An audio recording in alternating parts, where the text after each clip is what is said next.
Hey guys, welcome back to another video, and I wish you all a very happy new year.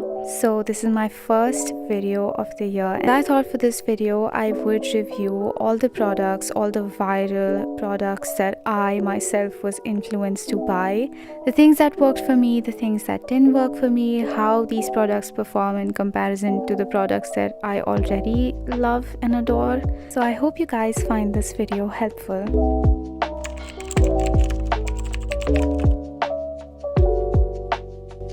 The first product is the CeraVe Moisturizing Cream, and I've been wanting to try this particular cream for the longest time because of course we have all heard the whole skincare industry raving about this one.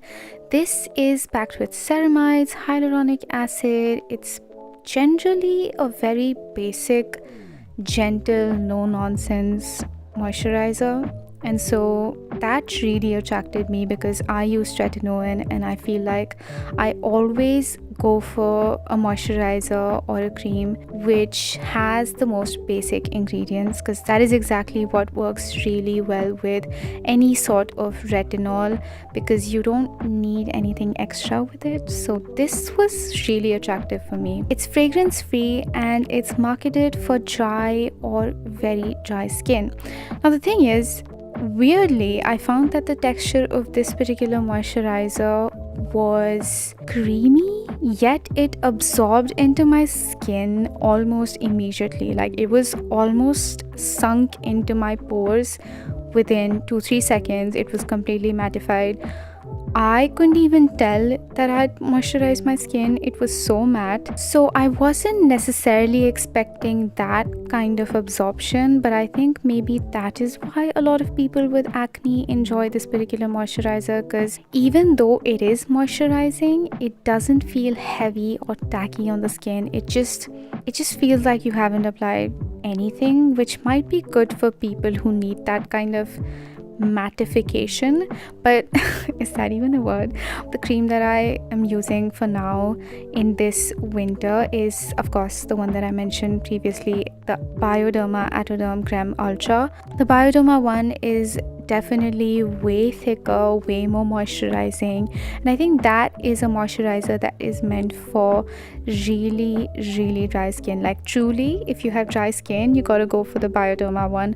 Now, despite it not being extremely thick, I think the CeraVe moisturizer does moisturize my skin. It doesn't give me flaky skin. I have tested it with tretinoin overnight and it works quite well, to be honest. I was actually really surprised at how hydrating it was. So overall, I would say I really liked it, and I think I would pick up a bigger size of this moisturizer for like the transitional season between winter and summer. I think that would be the time where this particular moisturizer would shine. Next up, we have the Dot & Key Hyaluronic plus Ceramide Barrier Repair Hydrating Face Moisturizer. Oh my god, that was a mouthful. Talking about this moisturizer, it has again ceramides, hyaluronic acid.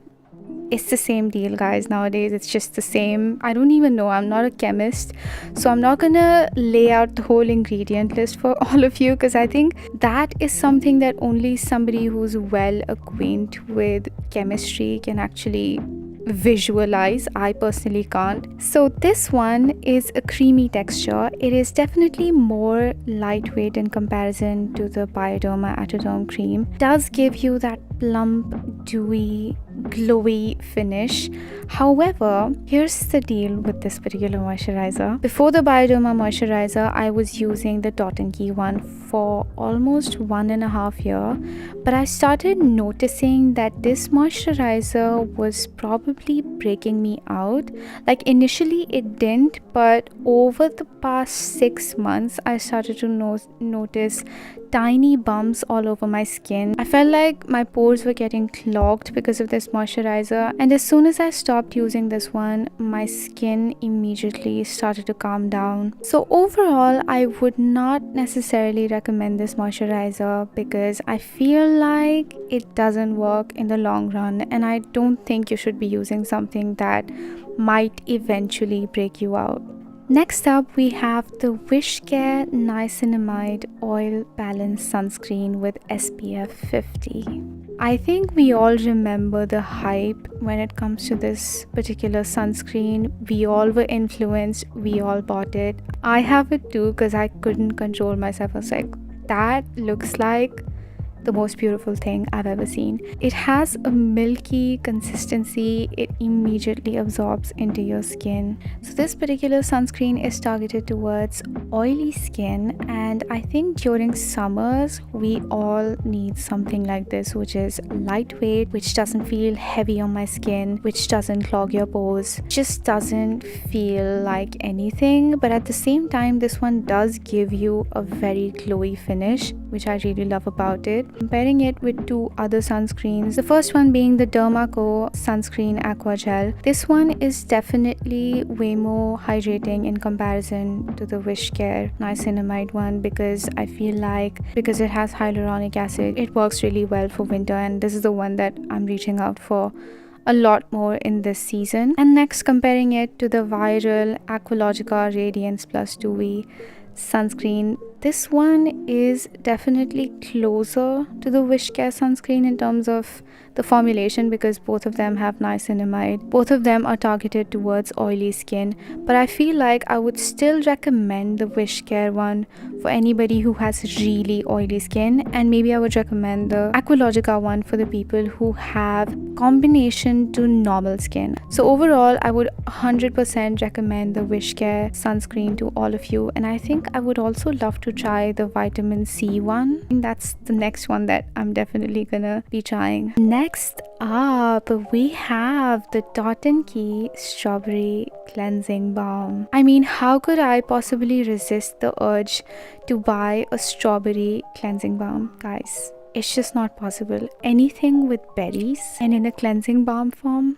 I was like, gotta buy it. So for this particular review, I thought the best way to test a cleansing balm would be to test its ability to remove waterproof makeup and long-lasting lipsticks. So the first product is my Revlon Colorstay Satin Ink liquid lipstick, which doesn't come off. It literally sticks to your lips like nothing. And the second product is my Maybelline Colossal mascara in the waterproof version, because we gotta test the abilities of this particular cleansing balm. And as you can see, it does remove the makeup quite easily. You don't have to rub your skin for too long before you start seeing the mascara and your lipstick loosen up. And as soon as you emulsify that product with water, that's when you see the real magic. It all starts to melt even more. And once you remove all of that, you're left with squeaky clean skin, which by the way smells like strawberry, which is a bonus if you ask me. Overall, I think I love this cleansing balm. As you can see, I have used it up really well, and that is why I can say it works, it does the job. I love it. It smells like strawberry. Who doesn't like strawberry? I love it. That's it. There's no other thing to say about this particular cleansing balm. Go and buy it. The last product that I'm going to be reviewing is the Vaseline Lip Therapy in the cocoa butter variant. Yes, again, I was influenced to buy this product. I saw it everywhere the whole of December. I was really doubtful whether this would work, whether this would be moisturizing, because I am extremely particular with my lip balms. I don't use even the normal Vaseline, just the normal plain old Vaseline doesn't work for my lips. I never use it on my lips because it dries my lips out even more for some reason. So I keep that for like my face, my hands. But this one, I was really tempted and I thought, let's just try it. I'm going to try something out. It has cocoa butter. Let's see how it goes. And to my surprise, somebody with really dry, chapped lips, I have chapped lips all the time. I cannot live without a good lip balm. This one moisturized my lips really well, and I am amazed because I have been using this one non-stop for the past almost 4 to 5 days. This is good. This is basic. It doesn't give any extra glow. It doesn't have SPF. It doesn't do anything extra, but this lip balm is like the white t-shirt of the fashion industry. This is like that basic, no BS, thank you God, save my lips lip balm. It smells like the most beautiful cocoa butter concoction. I love it. I absolutely love this one. Comparing to the normal Vaseline, this one is definitely a different formulation. It is not the same thing, and I was confused about this point, so I thought I would clarify. No, it is not the same. The Vaseline Lip Therapy has a different formulation, a lot more thicker, a lot more hydrating. And comparing it with my holy grail Dot & Key Ceramide Lip Balm, I think the Dot & Key Ceramide Lip Balm in this case wins, because I think it has SPF. It is definitely way more hydrating in my opinion. Lumps my lips, which I think the Vaseline Lip Therapy doesn't necessarily. But I think this one was a really good buy, and I would 100% again recommend this one. That brings us to the end of this video, and I am quite surprised considering the fact that I was influenced to buy all of these viral products. I feel like this was quite a positive video. I think I loved most of the products except for the Dot & Key moisturizer, but apart from that, I loved all of the other products. I would love to know your experience with these products in the comments down below. Thank you guys for watching, and I will see you in the next one. Bye.